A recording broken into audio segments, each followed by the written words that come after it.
The Earth turned slowly beneath a young, intemperate sun. Its skies were a cathedral of storm, clouds bruised with ash and steam, stitched by white spears of lightning. The surface spoke in 1,000 red tongues, rivers of lava rushing, collapsing, renewing, as if the planet could only think in fire.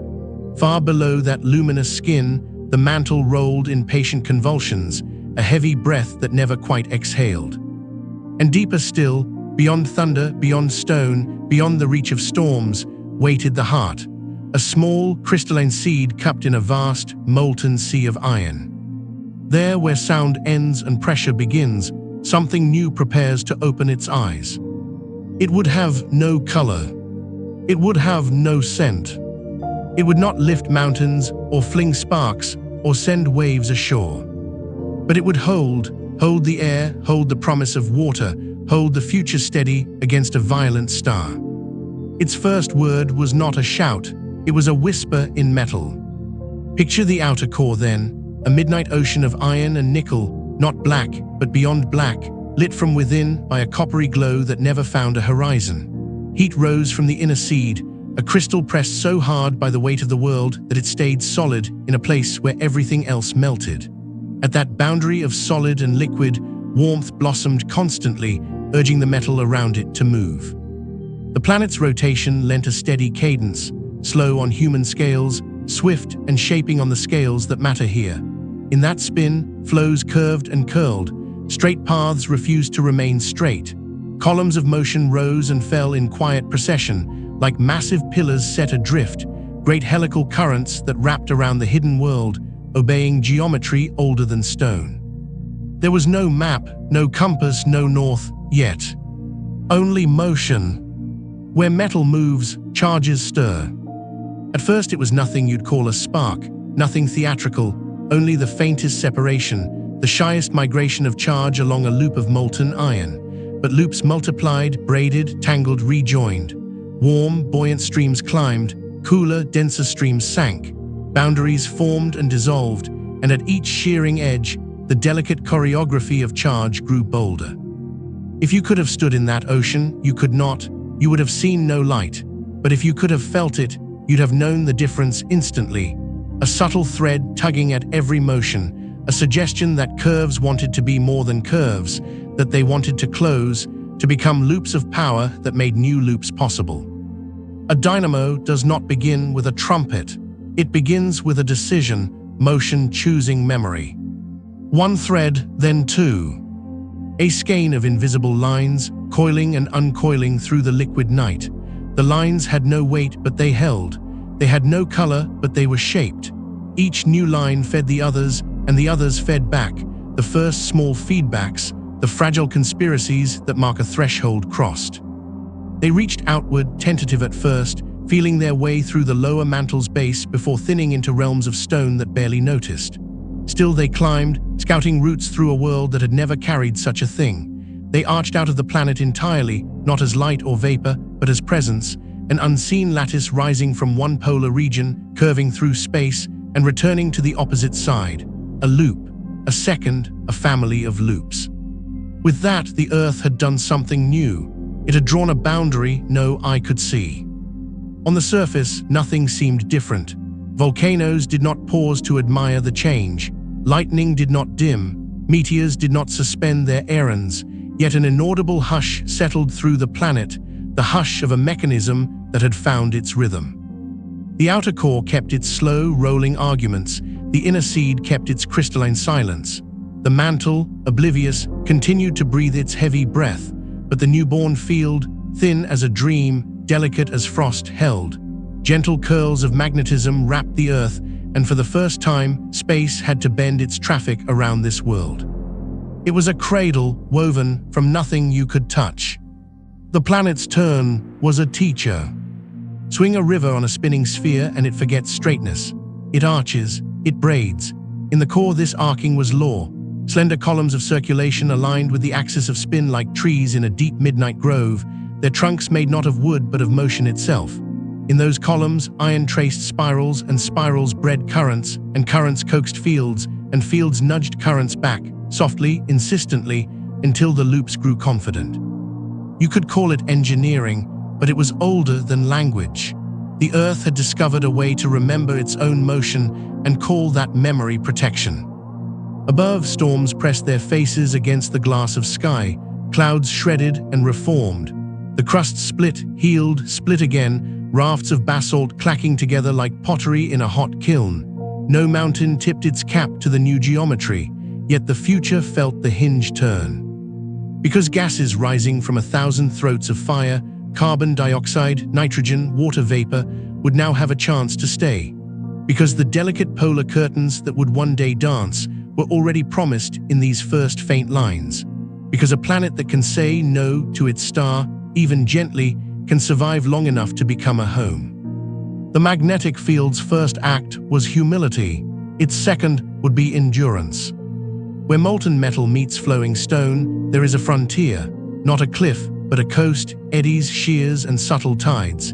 Heat pressed upward from the core, cool pressed downward from above. At that grainy interface, the newborn field met the first of its endless tests. Turbulence tugged, shear tried to fray it, plumes attempted to reweave the geometry by accident. The field did not answer with force, it answered with structure. Lines chose paths that made new paths easier, loops stabilized, weak arcs found shelter in stronger ones. The result wasn't a wall, it was a weaving. Walls break, weavings flex.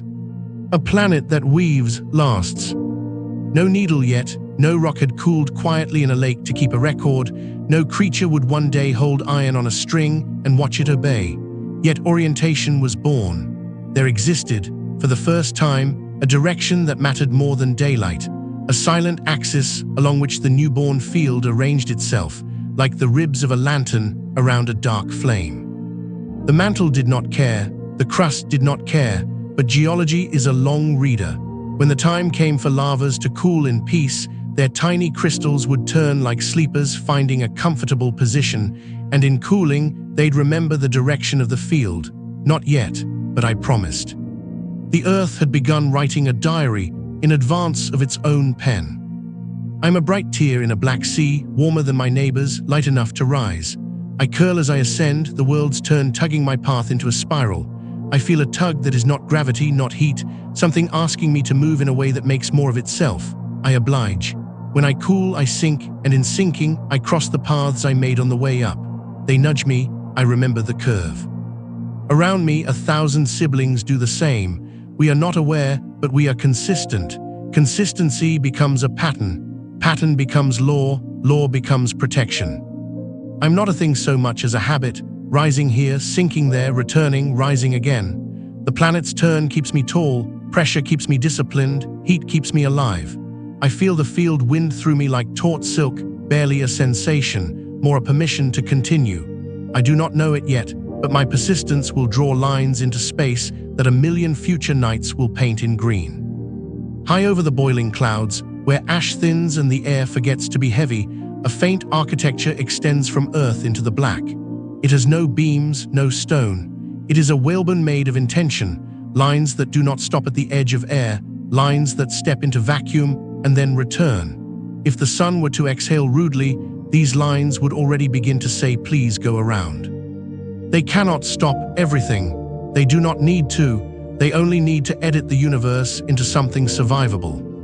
The newborn field did not arrive perfectly. Lines tangled and snapped. Some configurations collapsed. In the molten sea, loops that didn't help were forgotten. Loops that steadied the whole were amplified by the way they steered currents back toward their own nourishment. That's the quiet genius of a dynamo. The product helps produce the producer. It is a circle that improves itself by being itself. With each turn of the world, the lattice grew more confident. The hush sharpened into a stance. A fissure opened across a basalt plain and poured out a river of orange glass.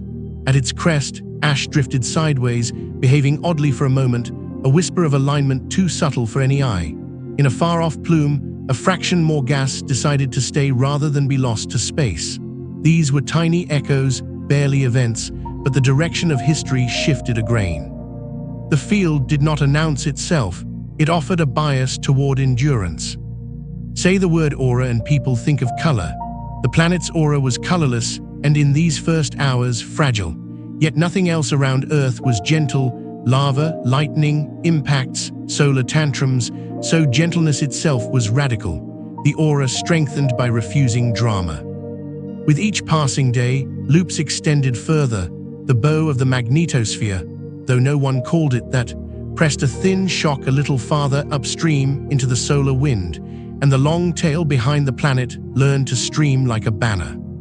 A banner without cloth, a banner that told the star, here is a world that intends to keep what it makes. Beginnings are often mistaken for ends because they feel complete.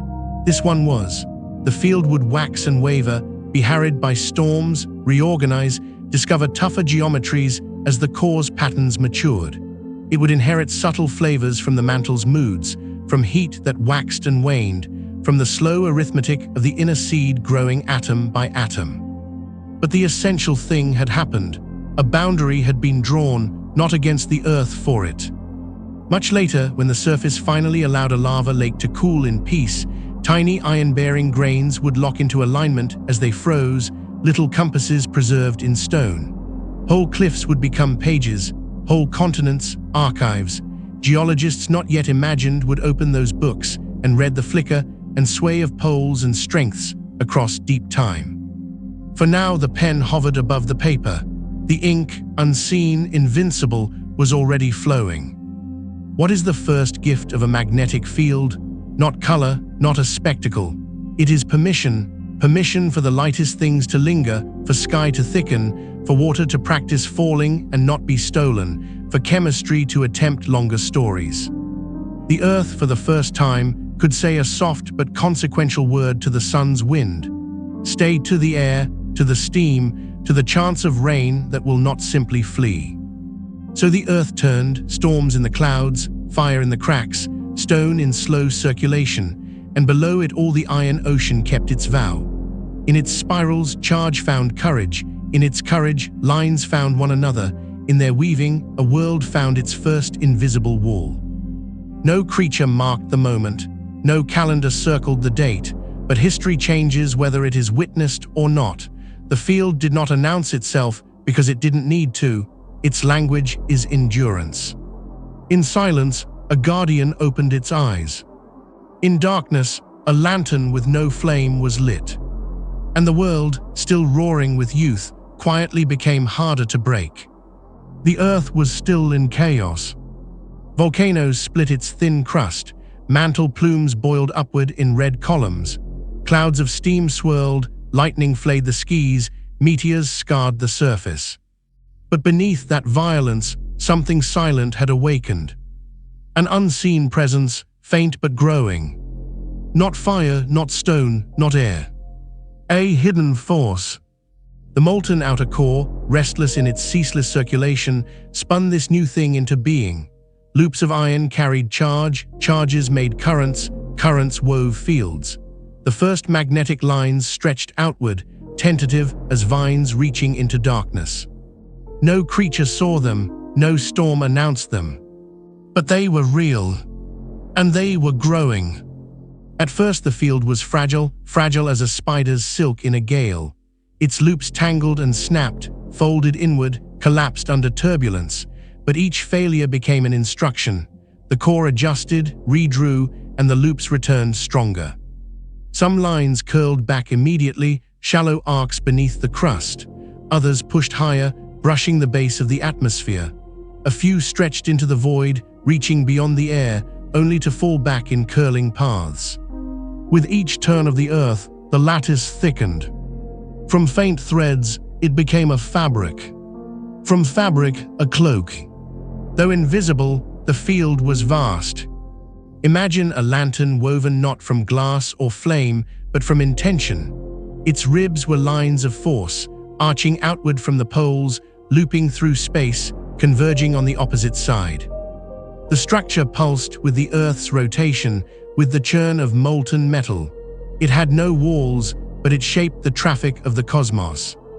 The planet was no longer naked in space.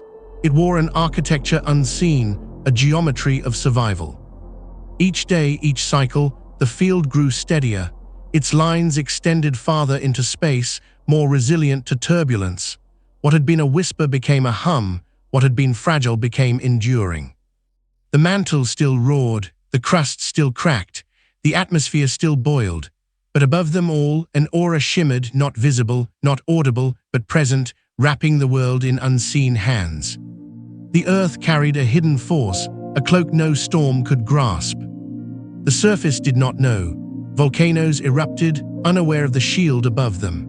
Lightning cracked across skies, blind to the silent geometry beyond. Meteors fell, their fireballs scattering across molten plains, unmindful of the lines threading through the void. The earth itself did not notice, but the future was being rewritten. A world with magnetism was a world that could endure. The magnetic field was still young, still adjusting, still fragile compared to what it would become, but it was enough. Already it bent solar particles, nudged them aside, tested its ability to defend. Like a child flexing muscles it did not yet understand, the earth was learning its strength. The hidden force was no longer fragile, it was becoming a fortress. I am nothing you can touch. I rise from the molten iron, arch outward, bend across the void and return. I feel the tug of particles racing from the sun, but I do not break. I guide them, curve them, carry them past. I am invisible, but I am stronger than storms. I am a molecule, light and small. Steam carried me upward, the wind tried to lift me higher still. In another world I would be stolen, carried into the stars' breath, lost forever. But here, something unseen curved the wind around me. I fell back safe, I returned to the air. I do not know it yet, but I belong because of the hidden force. The field did not grow in a moment. It strengthened with every motion of the core, with every spiral of molten iron, with every rotation of the planet. Patience was its law. Endurance was its gift. The earth would rage, storms would roar, impacts would scar, but the field would remain, invisible, quiet, persistent. The hidden force had been born, and it would never die. So the earth turned, wrapped not only in fire and air, but in lines of invisible strength. The core roared, the mantle churned, the crust cracked. And above them all, a hidden force grew stronger, weaving a shield no storm could see, no fire could melt, no wind could erase. The earth had gained its cloak, and soon that cloak would be tested. The earth turned, restless and radiant. Storms thickened the skies, volcanoes poured their fire, and rivers of lava crept across a still young crust. The mantle heaved beneath, the core roared within, and the planet seemed to live only in fire and storm. Yet around this chaos, something silent was taking shape. The invisible force, born of the core's churning, was growing bolder. It no longer lingered near the crust in fragile curls. It began to rise. It began to arch. It began to step into space. The molten ocean of the outer core churned ceaselessly, loops of iron weaving loops of electricity weaving loops of magnetism. Each turn of the earth tightened the structure. Each spiral of the core's current added strength. The faint lines that once curled shallow now reached higher. They bent gracefully, looping outward and returning like bows strung across the heavens. From pole to pole, invisible arcs stitched the sky. The earth was wearing a cloak that reached into the void. The lattice of force grew intricate. Thousands of arcs interwove, forming a great unseen architecture around the planet. Some rose only to the edge of the atmosphere, delicate stitches at the seam of air and space. Others soared far into the black, curving in long, elegant loops that returned from halfway to the moon. Though unseen, the arcs were real as stone, as strong as fire, as enduring as the planet's own heart. The world was wrapped in a geometry of survival. This was no wall of stone, no shield of iron. It was better. Walls break, shields shatter, but fields flex. The arcs bent with every pressure, yielded without breaking, curved without collapsing.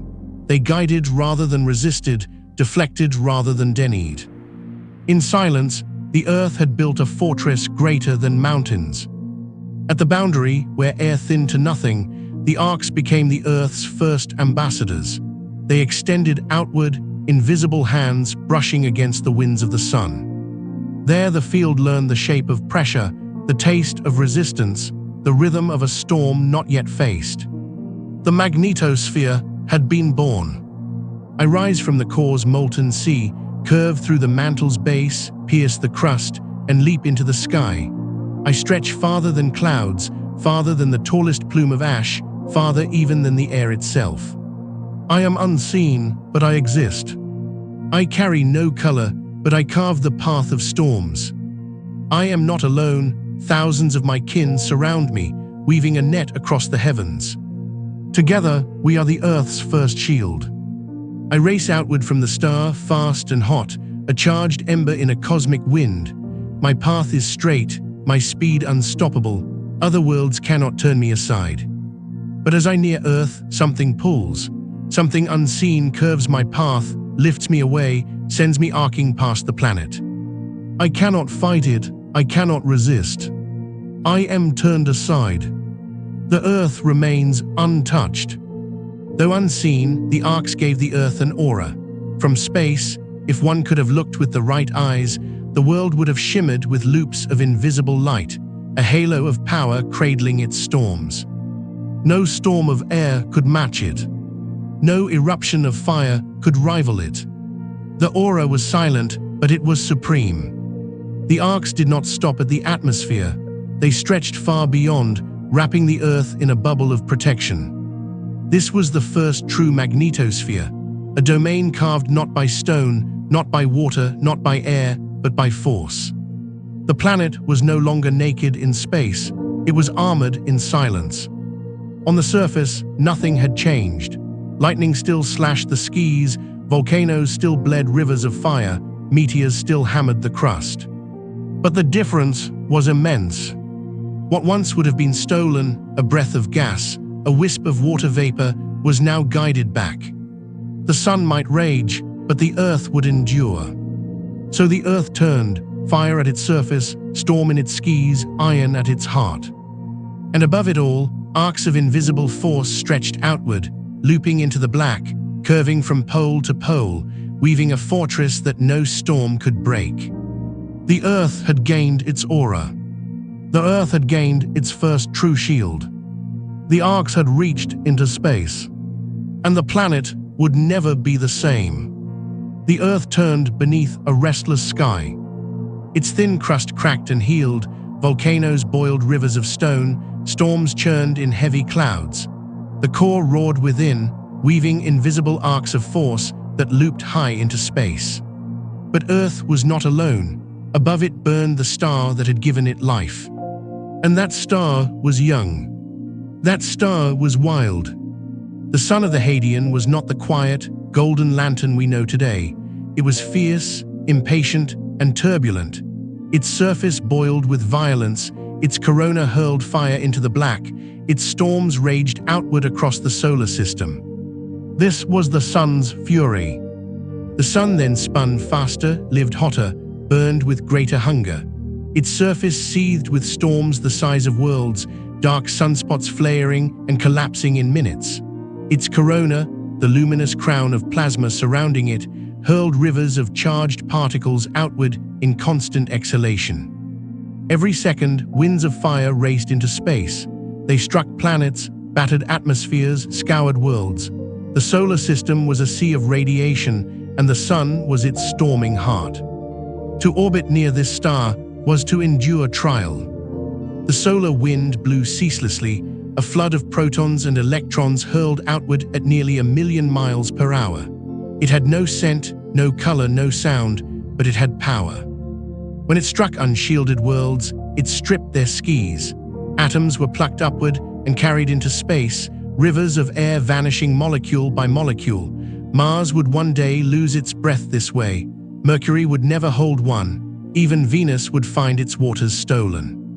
The solar wind did not choose. It swept all worlds equally. But now Earth has something no other world has. A magnetic shield. Sometimes the wind was not enough. The sun flared. Magnetic loops snapped across its surface, releasing energy greater than 1 billion bombs. In moments, walls of plasma hurled outward, storms vast enough to swallow planets. Coronal mass ejections surged into the solar system like avalanches of fire. When they struck, they could scorch the atmosphere, melt the crust, and poison the air with radiation. The sun's fury was not gentle, it was not forgiving. And the Earth, small and fragile, now faced its first storm. It came quickly, racing from the sun across millions of miles of space. A front of charged particles, hotter than flame, faster than thought. Worlds in its path trembled. Mercury's bare rock shuddered beneath the wave. Mars's thin air thinned further still. Venus's clouds boiled. And Earth braced. The magnetic arcs, newborn and fragile, felt the first touch of the storm. They bent, they flexed, they shivered under the weight of particles slamming against them. But they did not break. The field curved the solar storm, bent its furious particles outward, guided them past the planet. Earth trembled, but Earth endured. The shield had held. I was born in a fire. I left the sun at impossible speed, carried in the storm of a coronal eruption. I flew straight, certain, unstoppable. Until I met Earth. Something invisible tugged me, curved me, forced me away. I screamed in silence, but I could not resist. My straight path became a loop, and I was cast aside, swept into the void. The planet remained untouched. I am a molecule of water vapor drifting in the sky above boiling plains. In another world, I would be lost, seized by the storm, carried into space, gone forever. But I feel the tug of an unseen force. I am held close, shielded. The storm rushes past, but I remain. Because of the field, I belong to Earth. Not all particles were deflected. Some were captured, funneled down magnetic lines toward the poles. There they struck the skis, and the skis answered. Curtains of green light rippled across the heavens. Crimson arcs shimmered above magma plains. Violet ribbons danced in the ash-thick clouds. The first auroras burned, beauty born from fury, the planet's defense painted in light. The Earth had survived, and in its survival, it had made art. The storm passed. The solar wind roared on into the black, striking other worlds, scattering into infinity. The sun turned, boiling with storms yet to come. And Earth endured. Its atmosphere remained, its waters remained, its future remained. The field was not only real, it was proven. The Earth was no longer naked before its star. So the sun raged, wild and unrelenting, hurling storms across the newborn solar system. But the Earth had gained a shield. The magnetic field bent the storms, deflected the winds, preserved the skis. The sun could rage, but the Earth would endure. The fury had met its match. The sun hurled its fury into space, a storm of charged particles racing outward, hotter than flame, faster than thought. The wave swept across the solar system, battering Mercury's bare rock, stripping more air from Mars, burning the clouds of Venus. And then it came to Earth. The storm fell upon the newborn field, a tide against an unseen wall. The moment had arrived, the first deflection. The solar wind struck, a river of protons and electrons colliding with arcs of invisible magnetism. The lines bent and flexed, bowed under the storm's pressure. But they did not break. Instead, they guided. Like a river flowing around a stone, the wind divided. It split into streams, curving outward, racing along invisible arcs, sweeping past the planet instead of through it. The Earth was spared. At the edge of the field, where solar wind first met magnetism, a shock formed. It was invisible, but it was real, a bow-shaped front where particles slammed, slowed, and were forced aside. Here the storm broke not in sound, but in silence, a ripple in plasma, a distortion in flow. This was the Earth's first bow shock, the frontier of its fortress. The storm did not vanish, it was redirected. Some streams swept over the poles, sliding along arcs before being cast aside into the void. Others bent wide around the planet, forming great tails of deflected wind stretching far behind Earth. The solar storm continued, but Earth remained within its shield, untouched at its heart. The first deflection was complete. I was born in fire, hurled outward by the sun's rage. My path was straight, unstoppable. Worlds before me yielded, their skis stripped, their air stolen. But as I neared Earth, my path bent. Something unseen pulled me sideways, curved me around, sent me flying past. I could not resist, I could only turn. And Earth endured. I float above boiling plains, light and small, lifted toward the edge of the sky. The storm races toward me, eager to claim me for the void. But before it reaches me, it is turned aside. A shield unseen holds it back, a line of force curves it away. I remain, I fall again, safe within the sky. Because of the field, I belong to Earth. Not all particles were turned away. Some were caught, funneled down along magnetic lines toward the poles. There they struck the gases of the atmosphere, and the skis lit in color. Green curtains shimmered across volcanic plains, crimson arcs blazed above oceans of lava, violet ribbons danced among storm clouds. The auroras were the signature of victory, the beauty of survival. The storm had struck, but Earth had turned its fury into light. The storm passed. The bow shock faded. The arcs of magnetism settled into quiet loops once more. But something had changed. The Earth had proven itself. Its shield had deflected the storm. Its skis had endured. Its future had been preserved. The first deflection was not just survival, it was a promise. So the sun raged, its storm sweeping across the newborn solar system. But around Earth, the storm was bent, the wind divided, the fury redirected. The bow shock held. The streams curved past. The skies endured. The Earth had deflected its first storm, and it would deflect many more. The storm had struck. The solar wind hurled itself at the Earth, fast and furious, its particles racing outward in a river of fire. But the shield had held. The invisible arcs of magnetism bent the storm, divided its streams, guided its fury around the planet. Most of the wind swept past, cast aside into the void. And yet, not all. Some particles were caught. Some slipped along the field's loops, funneled down toward the poles. And when they struck the skis, the heavens answered. The first auroras were born. At the edges of the Earth, where the arcs curved into the poles, the storm became a spectacle. Charged particles meet gases in the atmosphere, nitrogen, carbon dioxide, the first wisps of oxygen.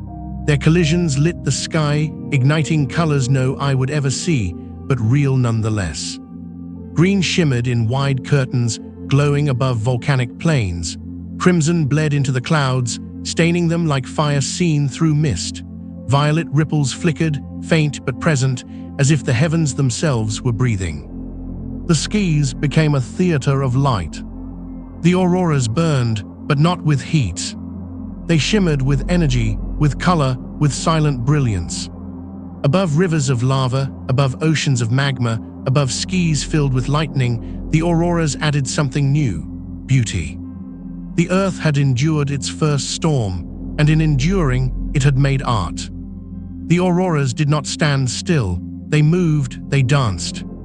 Curtains of light rippled across the poles, bending, twisting, folding, unfurling. Arcs of crimson curled like fire on water.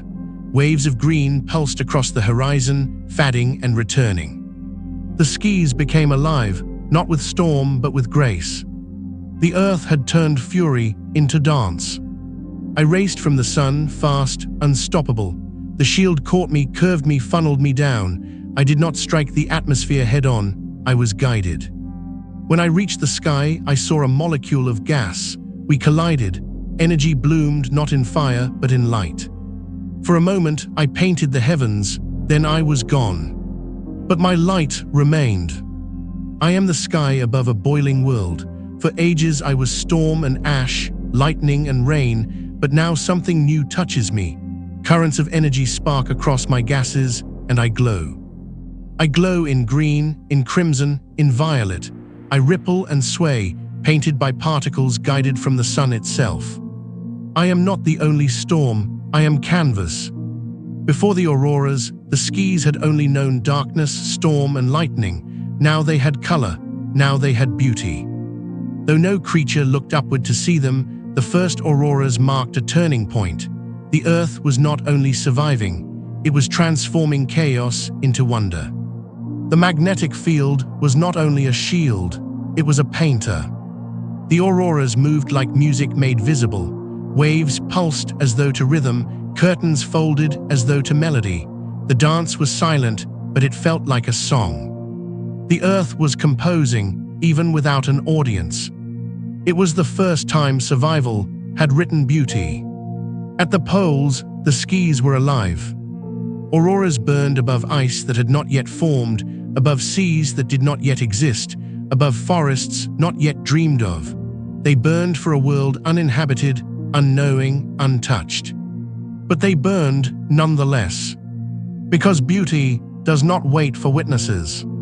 The storm ended, the auroras faded, the skis returned to their storms, their clouds, their lightning. But the memory was written in the field itself. Each storm would bring new lights. Each fury of the sun would paint new skis. Auroras were not accidents, they were promises. The earth had gained not only shield, but spectacle. So the earth turned, its crust cracked, its mantle roared, its core burned. And above it all, at the edges of its shield, the skis shimmered in curtains of light. The sun's fury had struck, but the earth had answered. And the answer was beauty. The auroras had been born, and they would dance for billions of years. The auroras had faded. The skis, once shimmering with fire, returned to storm and ash. The solar wind had passed, the sun still raging, the earth still trembling. But something remained. The atmosphere, heavy with carbon dioxide, nitrogen, water vapor, had endured. It had not been stolen. It had not been lost. Because the magnetic shield had held it close. Volcanoes roared without end. Fissures opened across the crust, spilling lava and releasing gases from the mantle's depths. Plumes rose into the skis, carbon dioxide, nitrogen, sulfur, steam. It was the breath of the earth itself, the exhalation of its hidden furnace. Each eruption added more, each fissure thickened the cloak above. The skis grew dense, hot, storm-filled, unbreathable, but real.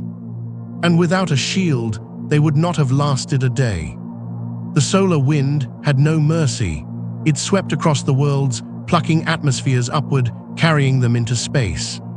Mars lost its skis this way. Mercury never had them. Venus, though cloaked, was scarred and stripped of water. The sun's hunger was endless. It would have devoured Earth's skis as well, if not for the shield. The magnetic field bent the solar wind, curving it away from the planet, getting its fury into streams that swept around instead of through. The gases of Earth's skis, the fragile breath of the mantle, were spared.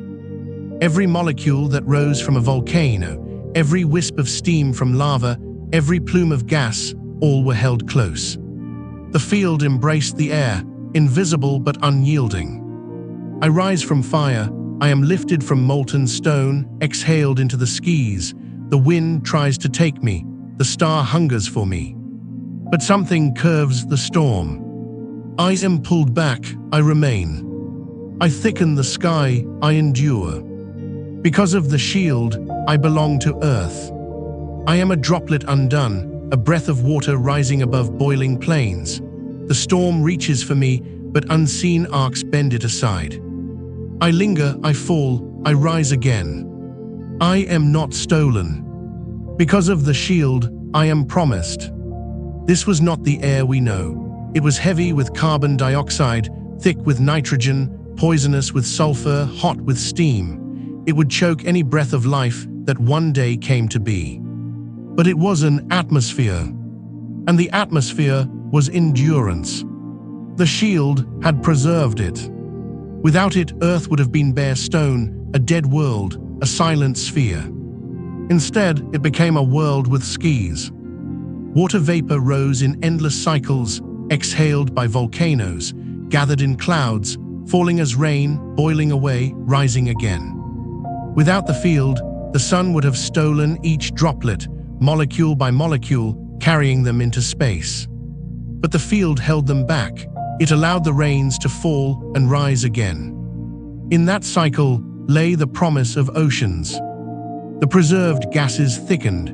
Clouds swirled into storms, storms into tempests, tempests into blankets of vapor that wrapped the planet. The air was young, wild, and unbreathable, but it endured. Because the shield would not let it go. Retention, that was the true gift.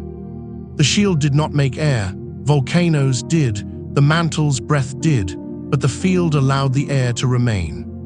What was made was not stolen. What rose into the skies was not lost to space. What fell as rain would one day gather in the seas.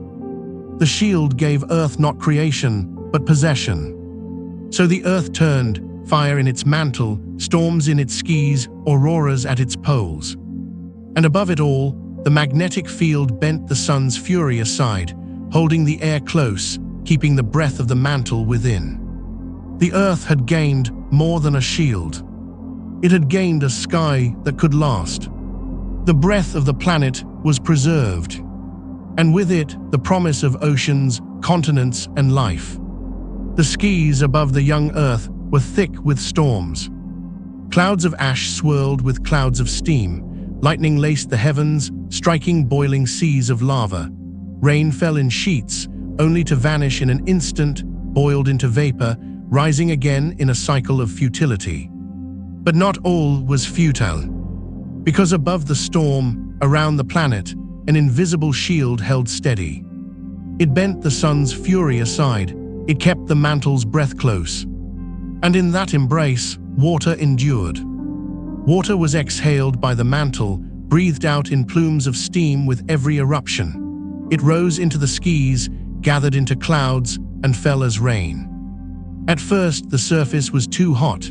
The drops hissed into vapor before they touched the ground.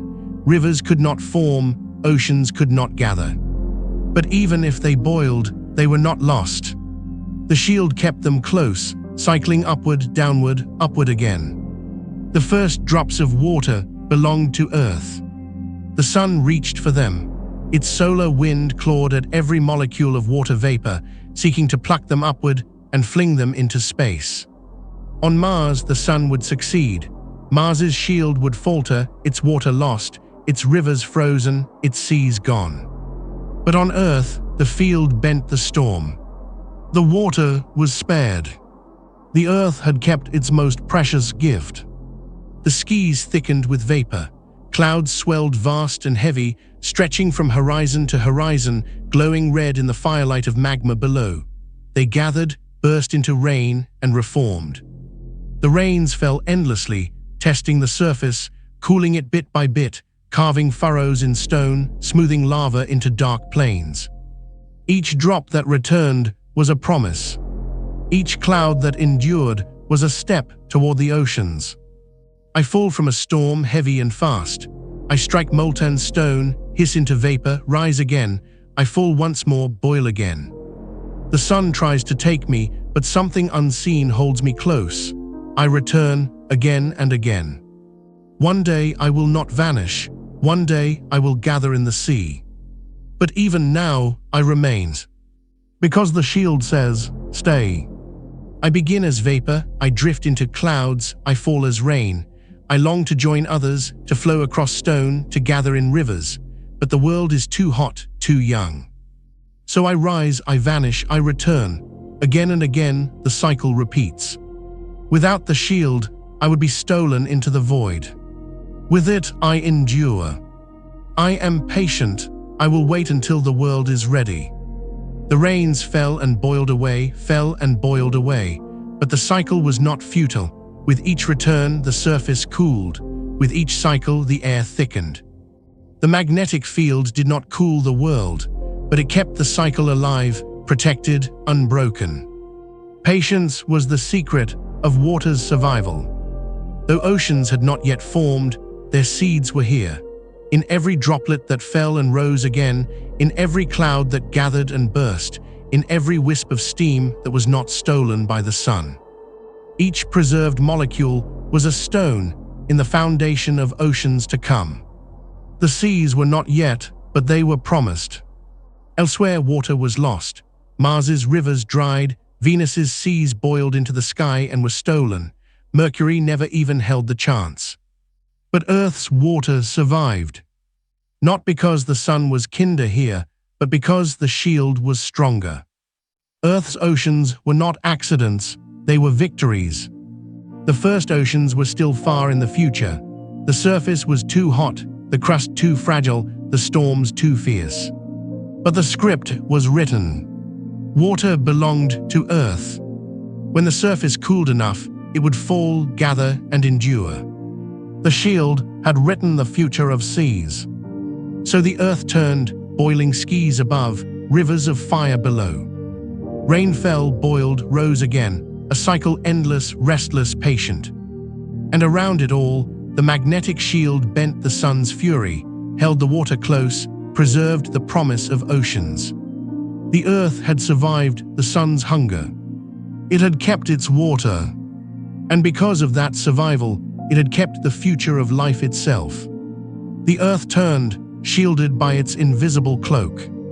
The mantle roared, the crust cracked, the skies boiled with storm, yet the air endured, the waters lingered, the promise of oceans was preserved. But in the wider solar system, the story was different. Other worlds orbited the same sun. Other planets faced the same fury. But their fates diverged. The contrast was stark, and it was written in magnetism. Closest to the sun, Mercury baked in endless fire. Its surface was bare rock, scorched and silent. Its core had once stirred, perhaps even generated a faint field, but its smallness betrayed it.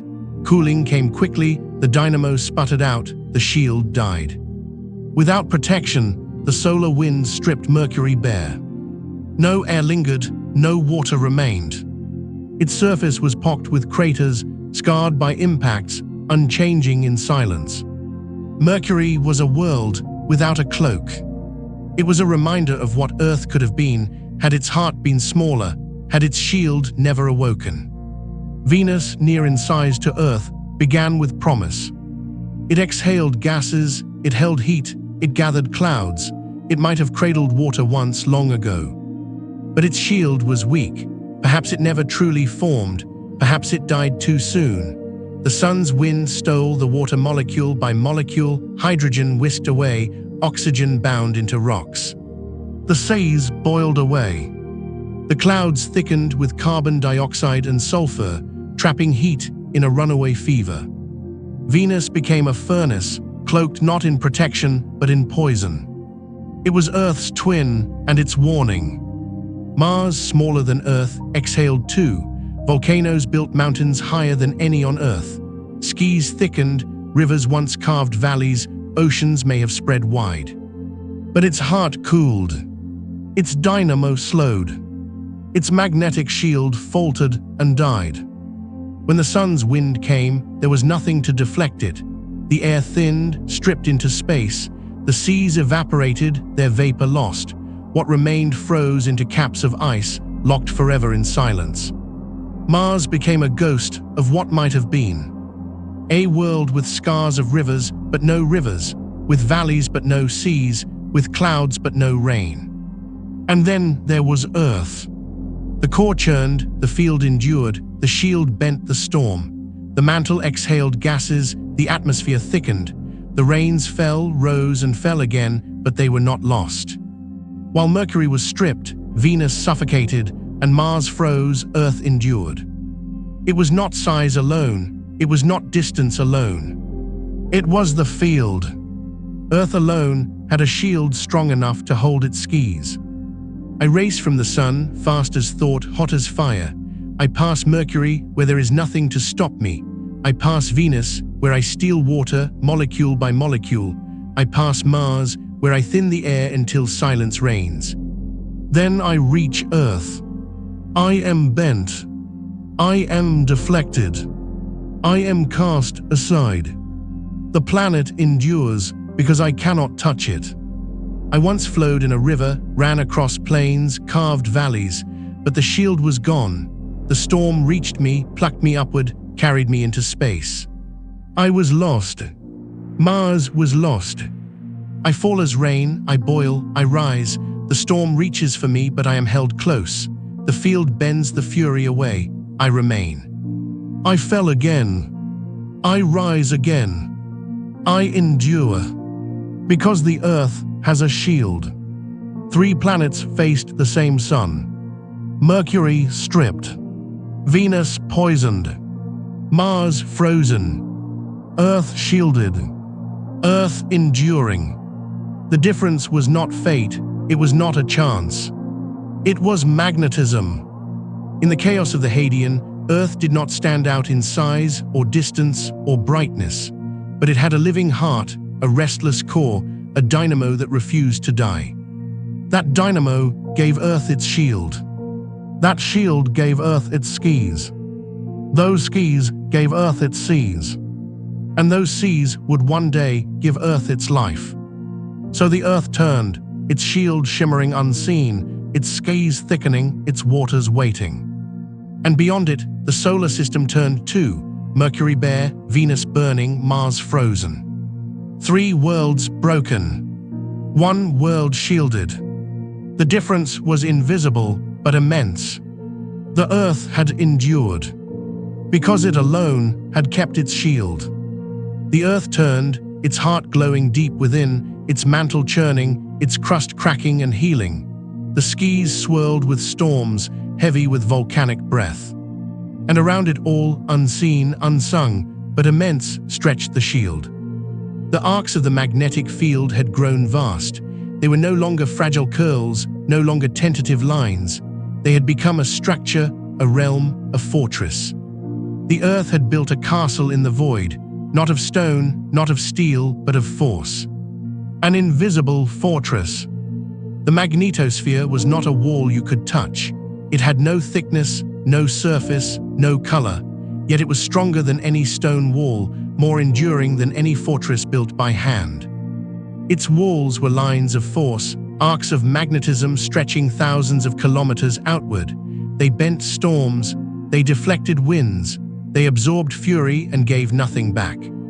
The fortress was unseen, but it was absolute. At the front of the fortress, facing the sun, the solar wind met its first resistance. There, a bow-shaped shock formed, rippling in plasma, slowing the furious storm before it reached the planet. It was the fortress gate, invisible, yet unbreakable. Every storm that struck Earth met this bow, and every storm was curved aside. The sun hurled its fury, but the gate always bent, always yielded, never broke. Behind the Earth, the magnetosphere stretched far into space, streaming away in a long tail that trailed millions of kilometers behind the planet. Here, particles swept into ribbons, carried along the shield's wake. The fortress did not simply block, it is shaped, it guided me, it made the solar wind dance to its rhythm. The Earth was not only protected, it was crowned with a banner of force, waving silently in the void. I race toward Earth, fast as thought, furious with fire. Ahead I see nothing, no wall, no shield. But then I feel it. My path bends, my speed slows, my straight line is broken. I am forced aside, curved into a stream that races past. I cannot touch the world, I cannot enter the skis. The fortress has held me out. I linger above a boiling world, light and fragile. In another place, I would be stolen. The sun's wind would pluck me upward, fling me away, erase me forever. But I feel the embrace of something unseen. I am held close, pressed downward. The storm passes, but I remain. The fortress has kept me safe. No architect had built it, no hand had carved it, yet the fortress was perfect. It had a gate before the sun. It had towers at the poles, getting particles into streams of light. It had banners trailing into infinity. It was a castle not of stone, but of magnetism. It was the Earth's invisible fortress. Stone breaks, steel rusts, even mountains crumble. But the fortress of magnetism endured storm after storm, flare after flare, eon after eon. It could bend but not break, yield but not shatter, adapt but not vanish. It was the perfect fortress because it needed no walls. The sun sent storms without end. Flares hurled waves of plasma. Winds battered the shield day after day. But the fortress bent them all. It curved them outward, guided them past, allowed only beauty, auroras at the poles, to pass through. The earth remained whole, its skis remained thick, its waters remained close. The fortress never faltered. Within the fortress, the earth breathed. Volcanoes exhaled, rains fell, clouds gathered.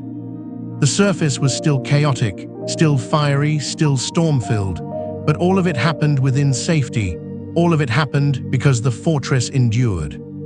Life had not yet come, but it would, and when it did, it would owe its first breath to this invisible shield. So the earth turned, shielded by arcs of magnetism that no eye could see. The solar winds raged, but they were bent aside. The sun hurled storms, but they were deflected. The earth had gained more than a shield. It had gained a fortress. Invisible, silent, unyielding. A fortress that would endure for billions of years. The sun never rested. Its winds flowed outward in rivers of plasma, carrying protons and electrons into every corner of the solar system. Some days the current was steady, almost gentle.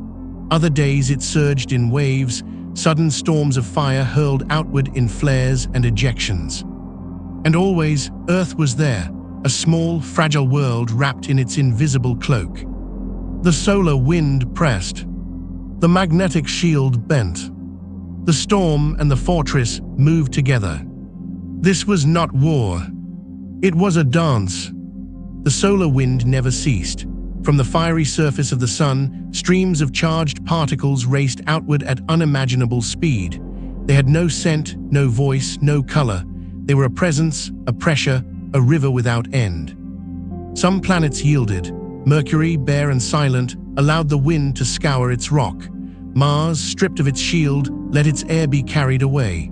Venus, cloaked in poison, endured the storm without protection. But Earth had a partner in the dance.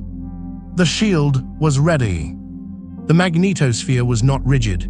It bent, it flexed, it curved with the pressure. When the solar wind pressed hard, the shield bowed inward, closer to Earth, taut and tense. When the wind eased, the shield relaxed, its arc stretching farther into the void. This flexibility was a strength. The shield did not resist with force, it guided with grace. The Earth was never naked to the storm. It was always in motion, always adapting, always protected. At the front of the planet, facing the sun, the bow shock formed and reformed endlessly. A line of collision, a meeting of wind and field. Here, storms broke in silence, redirected into streams.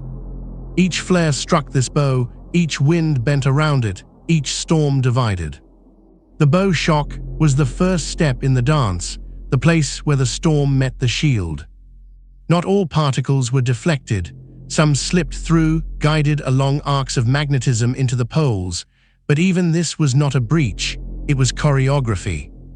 At the poles, those particles struck the skis and turned into auroras, curtains of green and red, waves of violet and gold.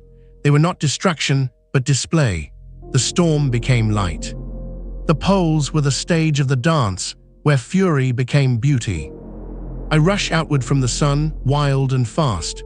The shield bends me, curves me, guides me down. I should burn, but instead I paint.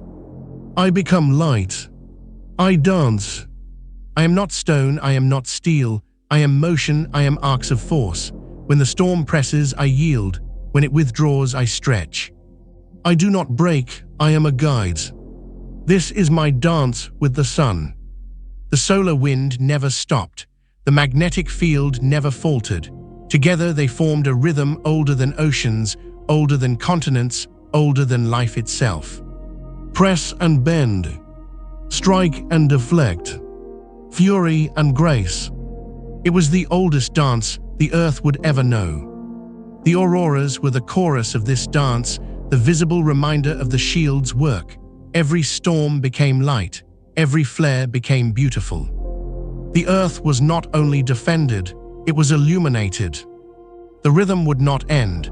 For billions of years, the sun would send its winds, its storms, its fury.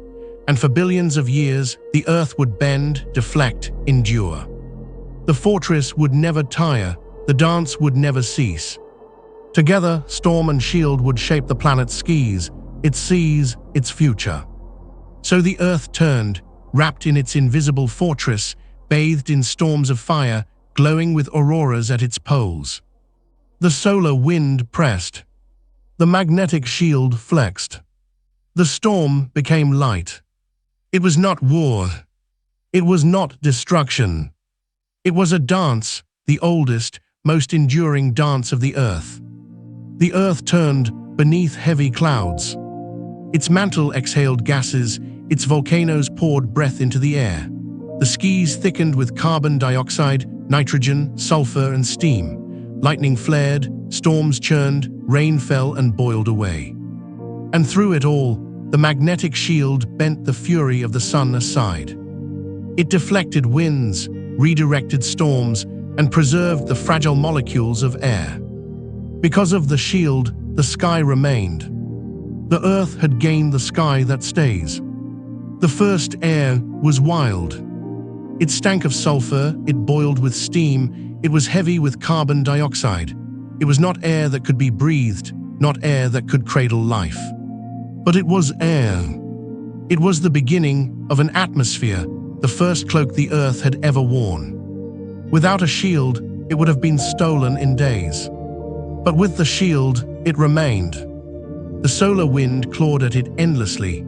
Each molecule of gas was a prize waiting to be stolen. On other worlds, the sun had already succeeded stripping Mars of its air, boiling Venus's waters into space, scouring Mercury bare. But on Earth, the shield curved the storm away. The gases stayed. The atmosphere endured not because the sun was gentle, but because the shield was strong. The air grew heavier with every eruption. Clouds swelled vast and thick, glowing red in the firelight of the surface below. They gathered storms that rumbled for centuries, lightning flashing in curtains of ash. And yet they were not lost. They cycled endlessly, swelling, breaking, reforming. The sky had been given permission to stay.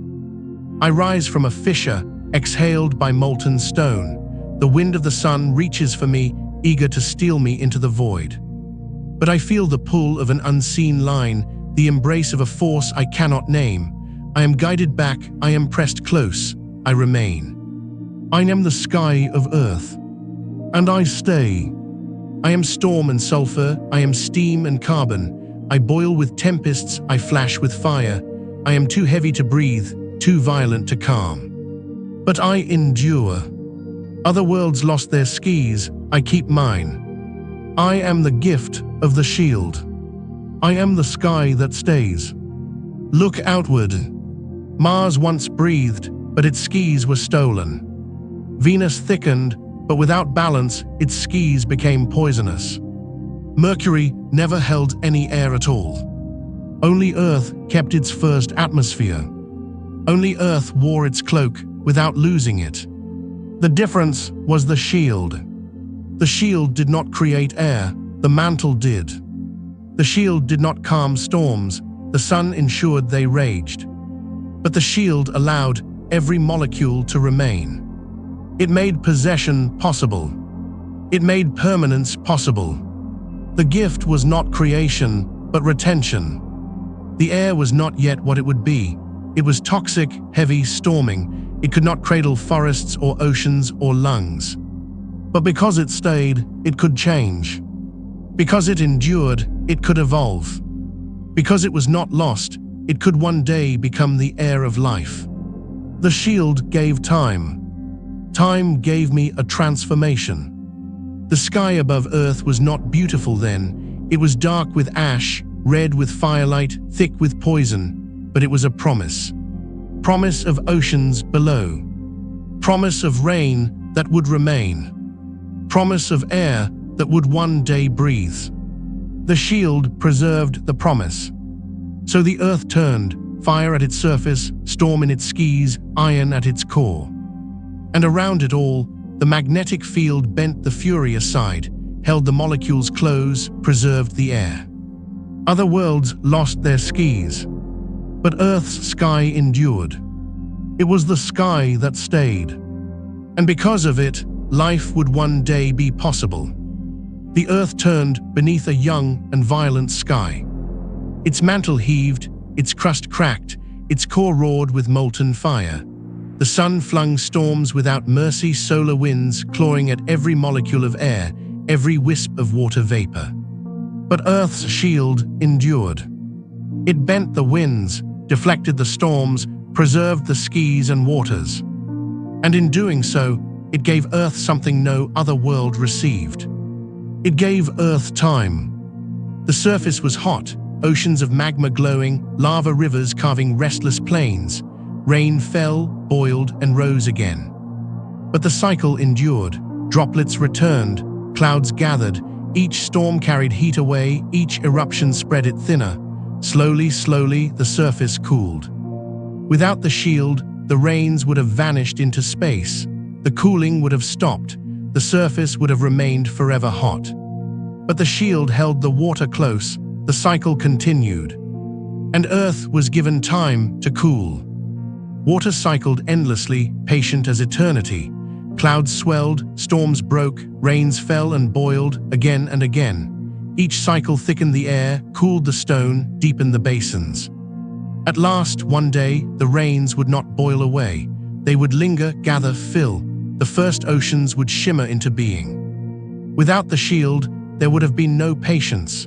The rains would have been stolen, the seas lost before they began. But with the shield, water endured. And Earth was given time for oceans. The crust cracked and healed, broke and remade. Plates of stone floated atop the mantle, drifting, colliding, merging. In time, these fragments would thicken, rise, become continents. They would host mountains, valleys, rivers. But only because the shield kept the skis and seas. Without water, the crust would not break in cycles and would not drift as it did. Without the shield, continents would not rise. The Earth was given time to shape land. The first air was heavy, toxic, and storm-filled, but it endured, and because it endured, it could change. Volcanoes would exhale new gases, oceans would absorb and release. Life itself, one day, would breathe new mixtures into the sky. Without the shield, there would be no air to change, no breath to alter, no sky to transform. But the shield kept the air, and Earth was given time for air to evolve. I fall from a cloud, hiss into steam, rise again. I fall once more, vanish once more. My cycle repeats for centuries. But I am not lost. I remain, I return, I endure. Because of the shield, I wait. And in waiting, I will one day become the sea. I rise from a volcano, join the storm. The wind of the sun tries to take me, but I am held close. I fall again, I rise again. I endure. Because of the shield, I remain. And in remaining, I allow the sky to grow, to thicken, to change. Mars was not given time. Its shield failed, its skis stolen, its seas gone. It cooled too quickly, froze too soon. Venus was not given time. Its shield failed, its water stolen, its skis poisoned, its heat run away. Mercury never had time. Its shield sputtered, its skis never formed. But Earth endured. Because of its shield, it was given billions of years.